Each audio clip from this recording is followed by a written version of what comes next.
Now, it's been a while since we've seen my special guest on the show. Ladies and gentlemen, the one and only Simon Weston! Welcome back. Welcome back. Now, the Falklands War veteran, who served with the Welsh Guards, of course, has turned into something of a polymath since returning to Civvy Street. When he's not on the box or the wireless, I love that. Simon's busy penning children's books. Like this one, A Nod from Nelson. It's a great tale about a cart horse who gets called out of retirement to help his boss who has problems with, I presume, his electric milk float. And Nelson is where you're from, isn't it? It's the village I'm from, yeah. I mean, we named the horse after it, but it's actually a story about a real milkman called Mike the Milk. So he's the real deal? Yeah, but this one's really nice and pleasant, and the real one is a whole different kettle of fish. No, he's OK, Mike, but it's just the whole story about the nonsense that goes on around milk floats. It started off because Mike told me stories about things that went on when he was a milkman, and he still is, but it's about sort of different funny stories.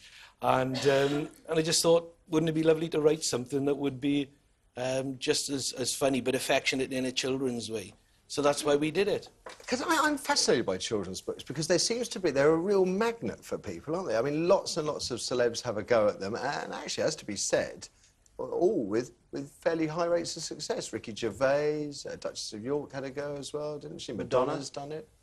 I think a lot of it's helped my profile, without a doubt, because people buy it out of curiosity. You just hope that people will see it with a sort of a feeling of endearment over a period of time, you know. That's why we've got a second one in the wind. I wonder. Yeah, it's almost ready to go, but, you know, the whole thing is to try and keep the theme going about looking after what exists in, or used to exist in villages, because the milkman's dying out. I was going to say, the milk... Yeah. I mean, I still see a milkman around my area. We have a milkman. We have, yeah, daily delivery, yeah. Yeah.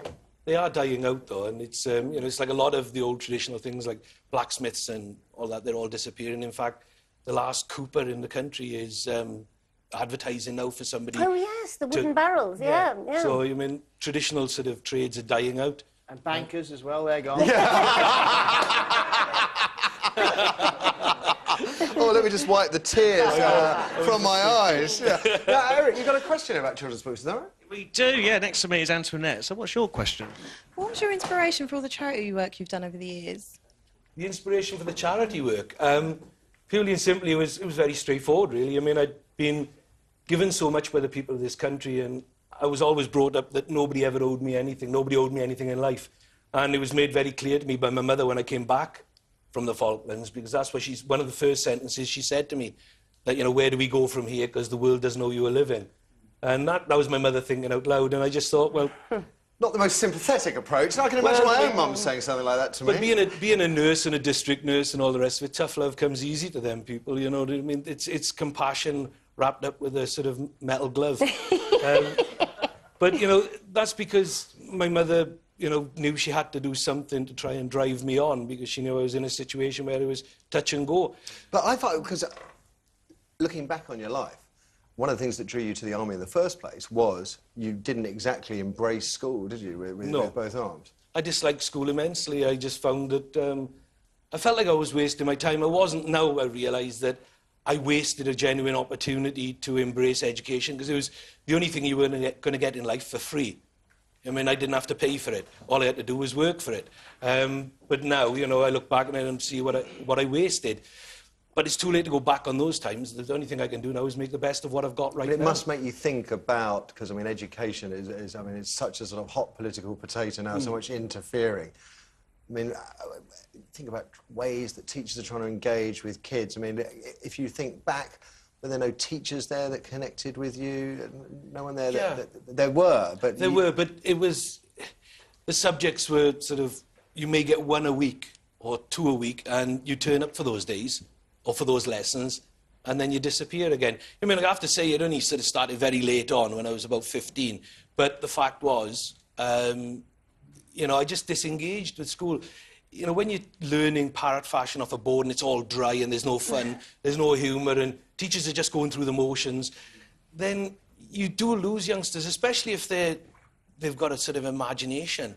They've got a drive to learn something new. It's quite tricky, that, though, isn't it? Because I think a lot of subjects at school can't be made more interesting. You have to get through the boring bit to get any sort of proficiency in them. And I'm thinking of my own struggles with mathematics. You know, there was no way But you see, anyone I could have don't know, 'cause jazzed with that maths, up. I think you're either born for it or you're not, and it doesn't matter how hard I worked. Yes. In fact, I can remember doing something in integers.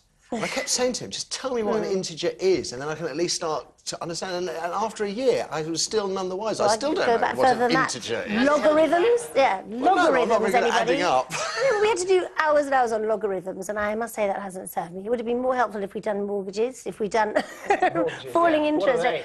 But it would have been much more positive if we'd used the maths in some way that might have applied outside. But I still think there are some subjects that you can't jazz up.